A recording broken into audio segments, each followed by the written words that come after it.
Hey there, everybody. I've mentioned before on the channel how we have a lot of wasps on the property.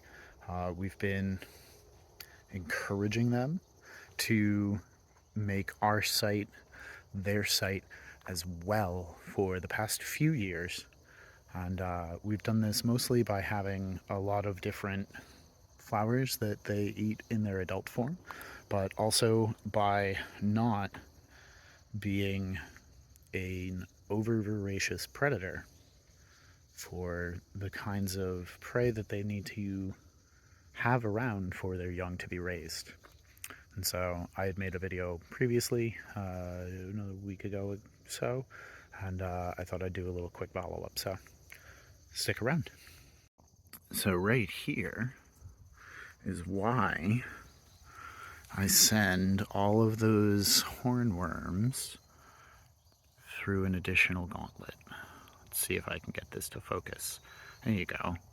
So this hornworm right here is doomed to be a nursery and a hatchery for 2, maybe 3 dozen little new predatory wasps that will grow inside that caterpillar and hatch after eating it apart from the inside out.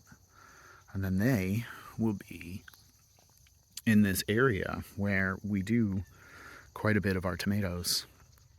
And so by sending those hornworms through an additional gauntlet of predatory pressures and giving them a place where they can grow a bit and become of a size to support larger and larger clutches of wasps, it gives our other integrated pest management partners the opportunity for them to showcase their presence and give us the added benefits of having not done all of the pest removal ourselves.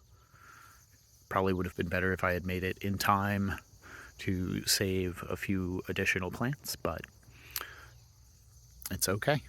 I have like half a dozen, maybe a dozen tomato plants planted, so I'll be over tomatoed soon. So just a little quick follow-up. Hope you're all well. Till next time. Thanks for watching. Happy planting.